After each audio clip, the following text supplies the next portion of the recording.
con la ayuda del Señor, y esperamos que sea Él que nos asista en esta noche para poder meditar en la Escritura, ¿sí? Porque esto es el tiempo espiritual en el cual el Señor nos invita a poder meditar en su palabra, y Él seguramente tiene su revelación para cada uno de nosotros.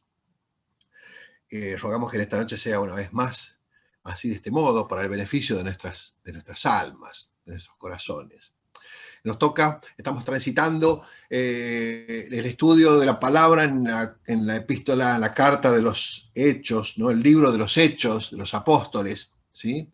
Que es tan particular, ¿no? Es tan particular, donde podemos ver a la iglesia naciente, y que van a ocurrir varios eventos propios del tiempo donde la iglesia da sus primeros pasos, ¿sí? Y es una transición. El libro de los Hechos es una transición del Antiguo Testamento, ¿sí? Vemos al pueblo judío dejar en la práctica a la cual estaban acostumbrados durante tantos años, ¿sí?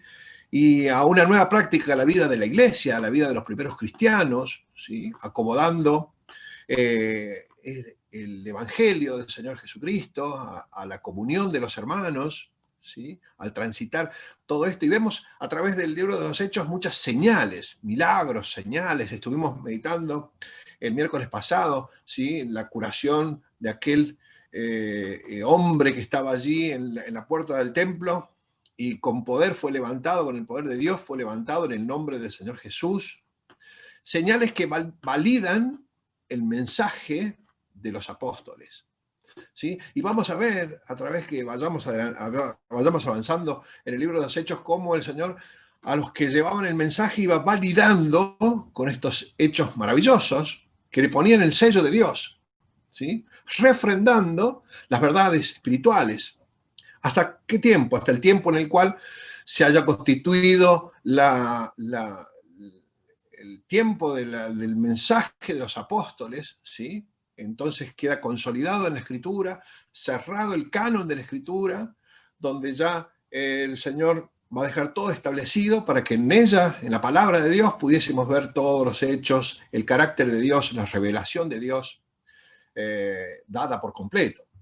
Ya no teniendo la necesidad de estos eventos que a la vez son maravillosos, para poder creer en Dios, ¿sí? Creer en la salvación del Señor Jesús, creer en todas aquellas cosas que hemos visto. Por eso el libro de los Hechos no se puede tomar doctrina, ¿sí? Del libro de los Hechos, porque al ser un libro donde relata una transición de un estado donde existía únicamente la ley a un estado donde plena vigor la gracia de Dios, entonces podemos ver nosotros las maravillas de Dios. No por eso no vamos a dejar de ver las maravillas de Dios, como esta noche nos toca el capítulo 3, versículo 11 en adelante, que es el segundo discurso de Pedro, ¿sí? Y vamos prontamente a adentrarnos en el texto bíblico, y vamos, con la ayuda del Señor, al capítulo 3, versículo 11 en adelante.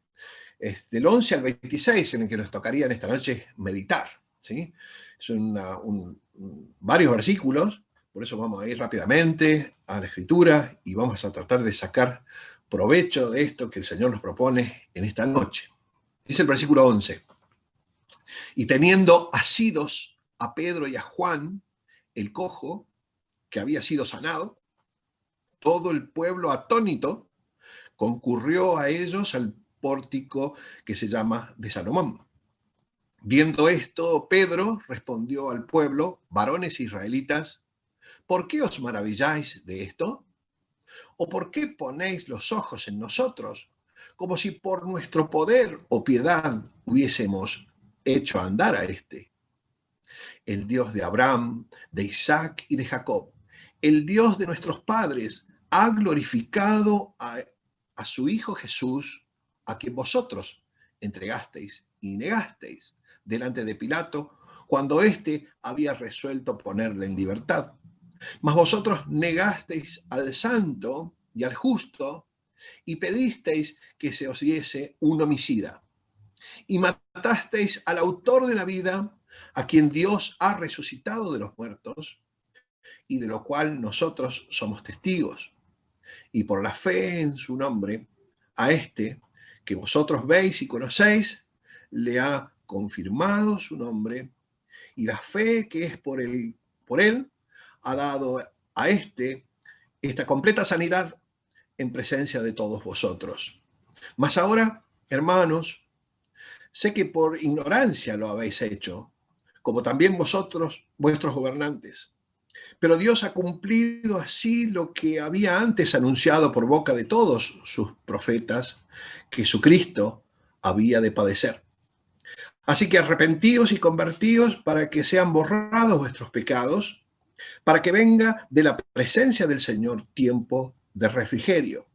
Y Él envía a Jesucristo, que os fue antes anunciado, a quien de cierto es necesario que el cielo reciba hasta los tiempos de la restauración de todas las cosas, de que os habló Dios por boca de sus santos profetas, que han sido desde el tiempo antiguo, porque Moisés dijo a los padres: el Señor vuestro Dios os levantará profeta de entre vuestros hermanos, como a mí, a él oraréis, a él oiréis en todas las cosas que os hable. Y toda alma que no oiga a aquel profeta será desarraigada del pueblo. Y todos los profetas, desde Samuel en adelante, cuantos han hablado, también han anunciado estos días.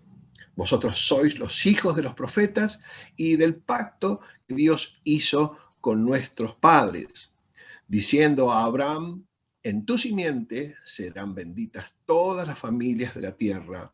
Y a vosotros, primeramente, Dios, habiendo levantado a su Hijo, lo envió para que os bendijese, a fin de que cada uno se convierta de su maldad. Este discurso, segundo discurso de Pedro, en aquel tiempo plenamente evangelizador de la iglesia.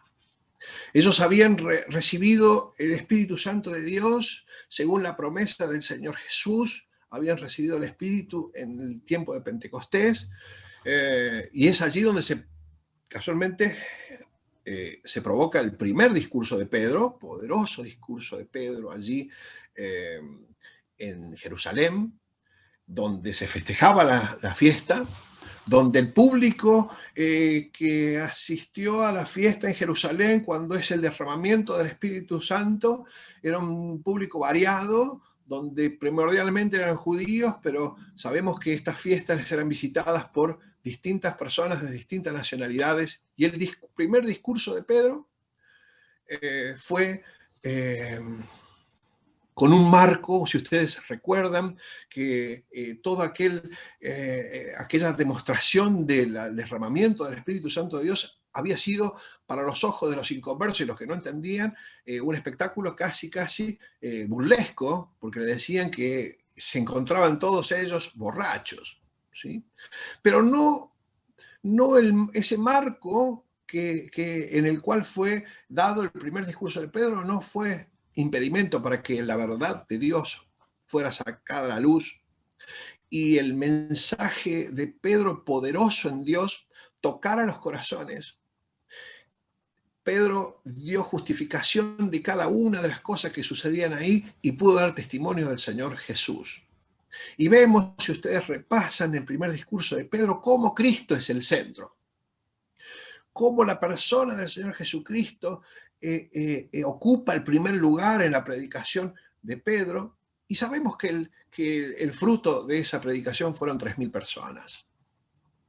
Pero si nos vamos un poquito más atrás a la predicación de Juan el Bautista, sin tocar el ministerio del Señor Jesús, estamos hablando de hombres que predicaron el Evangelio de Cristo. Juan el Bautista es el primer evangelizador. Juan el Bautista es el que, aquella voz que clama en el desierto y viene y poderosamente abre su boca al pueblo de Israel, mandando que se arrepientan y bautizando. Y también el mensaje de Juan el Bautista, Cristo era el centro, porque él dijo: mas aún hay entre vosotros unos que es más grande que yo, que es antes de mí y que es después de mí, al cual ni siquiera yo puedo tocar ni atar las las cuerdas de su calzado, donde vemos también que el centro es Cristo. Entonces, Juan el Bautista, el centro es Cristo, y las personas se arrepienten y se bautizan. En el primer discurso de Pedro, Cristo es el centro, y las personas, el mensaje poderoso en Dios de Pedro hace que los corazones acudan en arrepentimiento y puedan rendirse a los pies de Cristo. Y esto tendría que despertarnos a nosotros y poder reflexionar de cómo es nuestra predicación. Hermanos, creo que es tiempo, en este tiempo de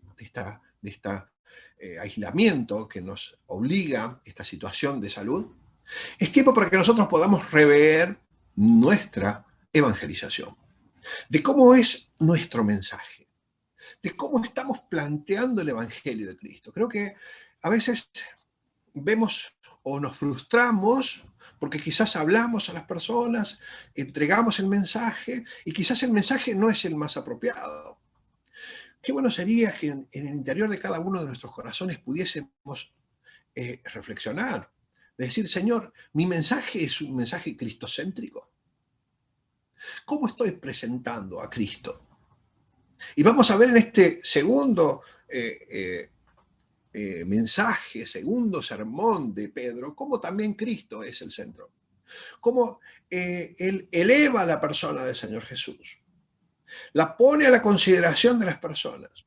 Y el poderoso mensaje en Dios de este Pedro, allí, luego de este evento tan maravilloso que hizo que todas las personas se juntaran y midieran y con sus ojos pudieran haber quizás 2 personas poderosas, y él se encarga de sacar a Pedro, a él mismo y a Juan del centro del lugar y colocó al Señor Jesús en el lugar principal. Por eso le digo que a veces nosotros tenemos que revisar cómo estamos evangelizando y cómo es nuestro discurso, cómo es nuestra predicación, cómo es nuestra presentación del Evangelio. Porque muchas veces nos hemos encontrado nosotros mismos hablando de las virtudes de nuestra iglesia, ¿no? Y muchas veces parece que nosotros queremos predicar o hablamos del Señor y queremos presentar el Evangelio y decimos, te invito a la iglesia. Porque en la iglesia vas a encontrar personas que han sido cambiadas por Dios, que quizás eran personas equivocadas, pero bueno, Dios la cambió y hoy son preciosas personas. Y vos, si venís a la congregación, te vas a encontrar con preciosas personas. Usted sabe, hermano, que predicar en la iglesia no es evangelizar. Predicar el lugar donde nosotros nos reunimos, sabemos que es la iglesia de Dios y sabemos que es el cuerpo de Dios, pero no nos mandó Dios y no vemos a los apóstoles, a sus discípulos predicar a la congregación. Y nosotros a veces nos encontramos predicando a la congregación y esa semilla no es la semilla del Evangelio. Y ese no es el mensaje que nos ha dado, no es el mensaje de Pedro, no es el mensaje de Juan el Bautista. No es el mensaje de la iglesia primera. El mensaje de la iglesia primera era presentar a Cristo, al Señor Jesús, allí en la cruz, al Señor Jesús resucitado, al Señor Jesús en las glorias celestiales, al Señor Jesús transformando en la mente los corazones de las personas que están tan necesitadas de Él. ¿Sabe qué, hermano? A veces nos hemos encontrado predicando también nuestro testimonio. Y a veces nos concentramos en nosotros mismos. ¿Sabe qué? Y le podemos compartir a las personas, yo era una persona de tal manera, de tal forma, y bueno, conocí al Señor y el Señor me cambió. Y estamos siendo nosotros el centro de la predicación. Lo digo porque quizás algunos de los hermanos que están reunidos en esta noche sean muy capacitados para la predicación del Evangelio. Pero quizás algunos otros no. Y quizás el éxito de nuestro mensaje no se ve en frutos, porque quizás no estamos sembrando la semilla correcta. Y qué bueno que en este tiempo nosotros con humildad podamos acudir al Señor y decir, Señor, examinarnos a nosotros mismos y mirar y decir cómo estamos predicando, qué estamos presentando. Qué bueno es que nosotros, mientras transitamos el libro de los Hechos, podamos ir repasando principios, revelaciones y lo que el Señor muestra en su palabra para que nosotros podamos rever cómo estamos presentando al Señor, qué aristas de las personas de Cristo estamos dejando en claro para que sean vitales al momento de una conversación con un incrédulo, de poder llevar el verdadero evangelio y que las personas se puedan rendir a los pies del Señor Jesús, o quizás rechazar, pero rechazar a Cristo, o reconocer al Señor Jesucristo el Salvador, o rechazar al Señor Jesucristo. Y que no nos hallen en una predicación nosotros errónea, donde quizás los rechazados sea la congregación a la cual asistimos, o lo rechazado sea nuestro testimonio, porque no estaríamos haciendo bien la tarea. Pero vamos a prestar atención quizás en esta noche al sermón de Pedro. Y vamos a ver qué no hizo Pedro. Para saber cómo fue el sermón de Pedro, debemos fijarnos primeramente qué no hizo Pedro. Y podemos prestar atención de que él no hizo lo siguiente. Él no dice, bueno, porque nosotros hemos estado en el Señor Jesús y el Señor Jesús nos discipuló, es que este hombre ha sido sano. No dijo eso. Le dio todo el mérito y todo el crédito a Dios. Por eso, en la medida que vayamos pensando, vayamos mirándonos a nosotros mismos por si en alguna situación nosotros hubiésemos querido ponernos en el lugar que no nos corresponde. ¿Qué más no hizo Pedro? No hizo Pedro no dijo, claro, porque nosotros estando con el Señor Jesús pudimos ver la gloria de la transfiguración, ni siquiera lo mencionó. Y nosotros tenemos defectos y tenemos errores, pero ¿sabe qué? Pedro, también un hombre pasible de errores y de dificultades, ya había aprendido la lección y había entendido que el solo centro de su predicación es el Señor Jesús, es Cristo mismo. Y no le perturbó el hecho de que por su mano y por la de Juan hubiesen podido levantar con poder de la postración a aquel hombre, sino que se encargaron directamente, y fue esto, por esto dice, da en ese discurso, se para el frente de tantas personas y dice, ¿por qué nos miran de esta manera? ¿Por qué su mirada está desviada hacia nosotros cuando realmente la mirada tiene que estar puesta en Dios? ¿Por qué se confunden a la multitud? Esa es la pregunta que Pedro le hace. ¿Por qué ustedes se confunden y tratan de ver en nosotros los que han gestado algo bueno sobre esta persona, cuando realmente es Dios el que proporciona la bendición para este hombre? Dice el versículo 12 que hemos dado lectura. Viendo esto, Pedro respondió al pueblo, varones e israelitas, ¿por qué os maravilláis de esto? ¿Y por qué ponéis los ojos en nosotros como si por nuestro poder o piedad hubiésemos hecho andar a este hombre? Y allí directamente corre, lleva la mirada de su público, de los oyentes, que eran en multitud, eran una gran multitud, y allí él en el pórtico de Salomón puede expresar palabras con un tenor y con un poder llevados por el Espíritu de Dios, inspirado por él, diciendo de la siguiente manera, versículo 13, el Dios de Abraham, Isaac y Jacob, el Dios de nuestros padres, ha glorificado a su Hijo Jesús. Bien decía Marcos en el miércoles pasado, que todo lo que ocurrió versículos atrás en esta demostración de poder había sido para que el nombre de Cristo fuera glorificado. Porque el nombre de Jesús tiene el poder para hacer estas maravillas. Y acá mismo Pedro resalta aquí el Dios de Abraham, Isaac y Jacob, el Dios de nuestros padres, ha glorificado a su Hijo Jesús. Lo glorificó allí en ese hecho y en ese evento para que pudiese ver claramente que ha sido Jesús el centro de la obra en beneficio de los hombres. Y también ha glorificado a Cristo a través de la resurrección y a través de la ascensión a los cielos. Porque sabe, hermano, todo pasa por la gloria de Cristo. Todas las cosas ocurren. A usted en su vida le pasan cosas que son todas para la gloria de Cristo.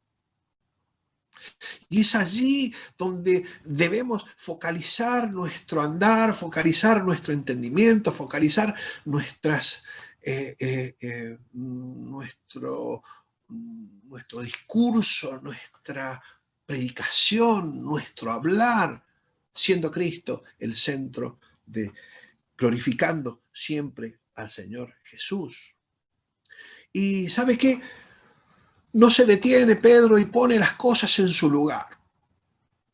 Porque aquella gran multitud que quizás estaba atónita por ver aquel milagro de caminar a quien no podía, esa misma multitud también se había reunido gritando y reclamando por un homicida, por un ladrón, en lugar de Cristo.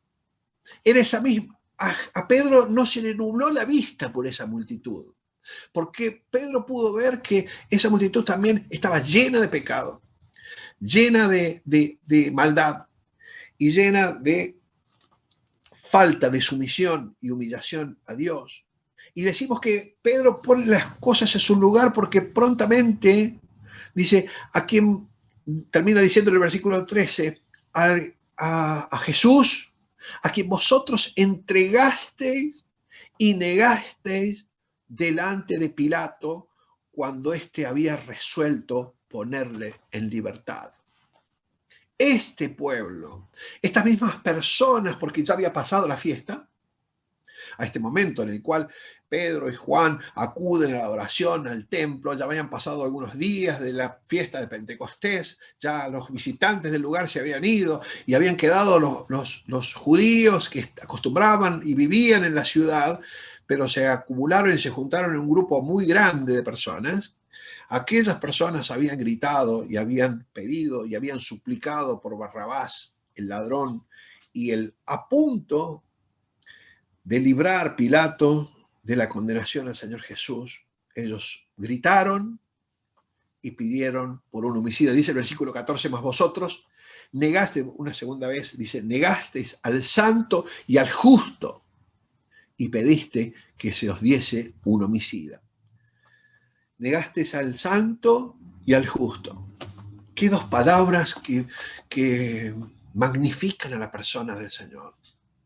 Al santo y al justo. Pero fíjense que es propio que en el lenguaje y en el conocimiento de su pueblo, usted y yo podamos decirle a Dios, al Señor Jesús, santo y justo. Pero ¿saben qué? Personas simples también pudieron decirle justo. Si ustedes recuerdan al centurión allí en el escenario de la crucifixión, luego de el Señor Jesús padecer todas aquellas situaciones en la cruz que le llevaron, y no solamente ver al Señor Jesucristo, sino que ver todo lo que ocurría en el entorno, la hora de oscuridad y el terremoto y todas aquellas cosas que se dieron en el lugar, un centurión se pudo conmover y decir, verdaderamente este hombre era justo. Hermanos, nuestro Señor es tan maravilloso que hasta aquellos que no creen en Él pueden ver las maravillas y las cualidades de la persona de Cristo. Santo. Estaba revisando y estaba mirando y hasta un demonio puede identificar a la santidad del Señor. Allí en el libro de Marcos está la expulsión de los demonios de un hombre que estaba poseído, y aún los demonios dicen que en el diálogo con el Señor le dicen, tú eres el santo de Dios, aseverando, tú eres el santo de Dios. O sea, imagínense, o sea, hasta un demonio puede reconocer en el Señor Jesús la santidad. Hasta un hombre común, inconverso, impío, puede reconocer en la persona del Señor su justicia. Cuánto más su pueblo. Cuanto más aquellos que le amamos a Cristo. Podemos decir con facilidad, podemos expresar con nuestra boca y con nuestro corazón ante cualquiera y testificar ante cualquiera la justicia y la santidad de nuestro Señor. Eso está esperando Dios en este tiempo de su iglesia. Que podamos abiertamente abrir nuestras bocas y hablar de la santidad y la justicia del Señor Jesús. de que nosotros podamos, con habilidad que nos da el Padre, porque dice que el Espíritu Santo nos enseñará, nos guiará a todas las cosas, dejar de hacer quizás el experimento de predicación que tenemos a flor de labios, porque quizás lo hicimos porque siempre se hizo, o lo hicimos porque no entendimos otra cosa, pero que en este tiempo, luz de la verdad de la palabra de Dios, podamos tener claramente un mensaje que sea cristocéntrico. Y nada más que Cristo en nuestro mensaje. Qué bueno es que nosotros podamos rever y replantear estas situaciones a la luz de la palabra de Dios. Y no se quedó allí Pedro diciendo que ellos habían pedido a Barrabás en lugar de Cristo, sino que también para que en sus mentes pudiese estar clara el mal que ellos habían hecho. Versículo 15 sigue diciendo: y matasteis al autor de la vida, a quien Dios ha resucitado de los muertos y del cual somos nosotros testigos. Mataste al autor de la vida, aquel que había venido a dar vida, aquel que dice Juan que era la luz, y la luz era la vida de los hombres, aquellos judíos, aquellos hermanos del Señor por la raza. Le habían desconocido, a los suyos vino y los suyos no les recibieron, sino que pudieron con mucha preocupación poder tratar de silenciar al autor de la vida, aquel que había venido a dar la vida. Ellos, por su maldad y por su inconsciencia y por su dureza del corazón, hicieron que el Señor Jesús pudiese sufrir allí en la cruz. Aunque ellos no lo mataron al Señor Jesús ni los romanos, no le quitaron la vida los sacerdotes, no le quitaron la vida a su mismo pueblo pidiendo por Barrabás, sino que el mismo Señor Jesús puso su vida allí en la cruz para volverla a tomar. Él mismo, por su propia voluntad, entrega su vida y sacrifica su sangre allí en la cruz para la limpieza de los corazones de aquellos que había venido a buscar. Todo esto con el pleno conocimiento y permiso de Dios Padre. Versículo 16, y por la fe en su nombre, a yo creo que este es el versículo central, el 16, de todo el discurso. Este es el pináculo de la predicación de Pedro en esta exposición que él hace, versículo 16, y por la fe en su nombre, ¿a cuál? Al enfermo, al paralítico al cojo, que vosotros veis y conocéis, le ha confirmado su nombre, y la fe que es por él ha dado a esta completa sanidad en presencia de todos vosotros, por la fe en su nombre. Nosotros sabemos, como decía Marcos el miércoles pasado, que el Señor Jesús tiene un nombre único y exclusivo y poderoso y bello. Qué bello que es el nombre de nuestro Señor Jesús.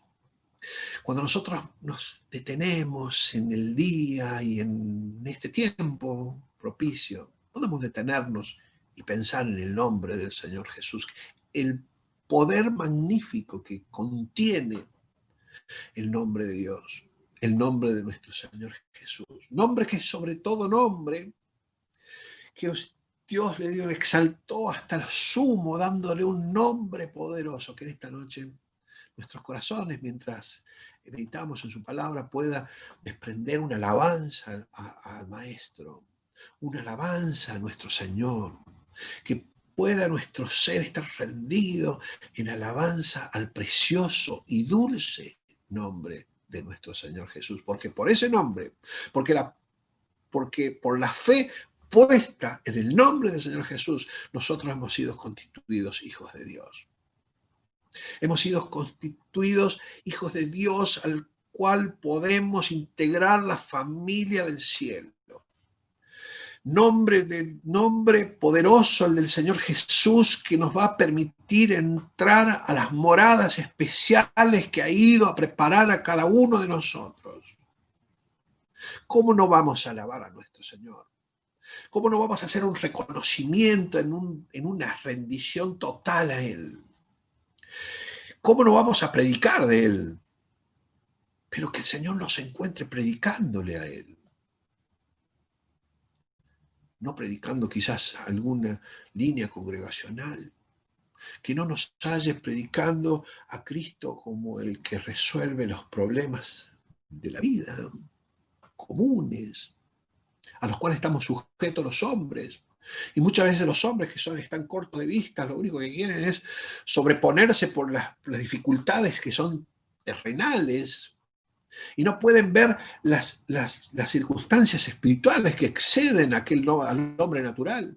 Y a veces los cristianos quedamos frenados y empantanados en los problemas de los hombres cuando el Señor nos llama a hacer foco en el problema espiritual de la humanidad. Que el Señor nos pueda dar luz en esta noche a raíz de todo esto que va explicando allí Pedro. Dice el versículo 18, para ir terminando, no podemos, se va el tiempo, quisiéramos poder tener más tiempo para poder meditar en esto, pero usted puede continuar viendo la Escritura porque el Señor le va a seguir enseñando. El versículo 18, pero Dios ha cumplido así lo que había antes anunciado por boca de todos sus profetas, que su Cristo había de padecer. No es nuevo esto, así había sido anunciado para aquel pueblo judío de que los distintos profetas pudieron anunciar y hablar claramente de los propósitos y aquel que era el siervo de Dios habría de padecer, había de pasar estas situaciones por el bien espiritual de su pueblo, por el bien espiritual de aquellos que él vino a buscar. No es nuevo, no le podía tomar al pueblo judío de sorpresa esto que el Señor Jesucristo había de padecer, sino que ya había sido anunciado por profetas antiguos de la antigüedad. En el versículo 22 lo menciona Moisés. Moisés habló ya de Cristo, ¿sí? Cuando hace mención de Abraham, Isaac y de Jacob, también ellos centralizaron en Cristo mismo. Y vuelve a mencionar en el versículo 25 a Abraham, ¿sí? Vosotros sois los hijos de los profetas y del pacto que Dios hizo con nuestros padres, diciendo a Abraham, ¿sí? Menciona a todos, llevando la reflexión a la memoria y que ellos puedan unir la verdad escrita en el Antiguo Testamento con la verdad que podían ellos palpar en aquel tiempo de la iglesia primera. Pero para concluir, vamos a detenernos un minuto más en el versículo 19. Así que, dicho esto, Pedro les dice, arrepentidos y convertidos, para que sean borrados vuestros pecados, para que vengan de la presencia del Señor tiempo de refrigerio. Y la verdad que la enfermedad más grande y el dolor más grande que puede padecer hoy la humanidad es estar lejos de Dios y no conocer a Dios. Y cargar aún sobre sus lomos el peso del pecado, que lo único que hace es que el hombre se entierre cada vez más y que se embarre en el lodo cenagoso de su pecado sin posibilidad de salir de él. Y nosotros, hermanos, tenemos este mensaje. Porque el mensaje de arrepentimiento lo tiene la iglesia. Porque el mensaje de arrepentimiento y de la invitación a la conversión a Cristo lo tienen las damas de la congregación. Lo tienen los varones de la congregación. Lo tienen los jóvenes de la congregación. Nosotros somos los encomendados por Dios para este precioso mensaje. Entonces hacemos bien en mirar a Pedro. ¿Saben qué? Como resultado de este segundo discurso, dijimos que el resultado del primer discurso, Dios agregó a la iglesia 3.000 personas. Por el resultado de este segundo discurso, Dios agrega a la iglesia 5.000 personas. Hermanos, hay una tarea que es inevitable, ineludible. Es la de hablar de Cristo. Hay una tarea de Dios, que es en el convencimiento y en la convicción del pecado que ejerce nuestro Dios a través de su Espíritu Santo. La obra de Dios es la más importante. Nosotros no podemos convencer a nadie. Nosotros no podemos tocar el corazón y conmover. Sí, quizás emocionalmente podemos conmover a muchos, pero no al punto de la convicción del pecado que tan solamente lo hace Dios. Hermanos, este tiempo es un tiempo de un llamado hacia nosotros. Estamos llamados a predicar a Cristo y estamos llamados con la urgencia que el tiempo es necesario que de tiempo la iglesia urgentemente pueda entender la misión de la evangelización de los inconversos, del llamado al arrepentimiento, de señalar el pecado. Pedro estaba señalando el pecado. Ustedes fueron los que mataron al autor de la vida. Que el Señor nos ayude. Que el Señor nos ayude a poder cumplir la misión para la cual nos tiene aquí en la tierra caminando. Hoy encerrados, pero no tan encerrados.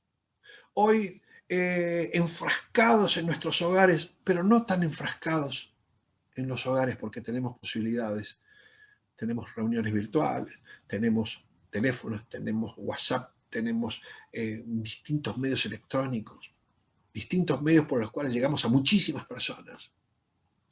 Que este tiempo no pare el mensaje de la iglesia poderosa de Cristo. Que este tiempo no sea un freno para que no podamos hablar de Cristo y que las personas puedan caer rendidas a las plantas del Maestro. Que el Señor nos ayude a seguir meditando en esta palabra, que nos ayude a poder seguir viendo cosas en este libro maravilloso, en este libro de los Hechos, que son los Hechos de los Apóstoles, que son los Hechos de la Iglesia. Que el Señor nos permita, por su gracia, ser colaboradores de esta misión tan maravillosa, que es la de poder hablar de Cristo a todos los que tenemos al alcance. El Señor nos bendiga a todos, nos aliente con esta palabra y que podamos como iglesia ser obedientes y hacedores de ella misma para la gloria del nombre del Señor Jesús.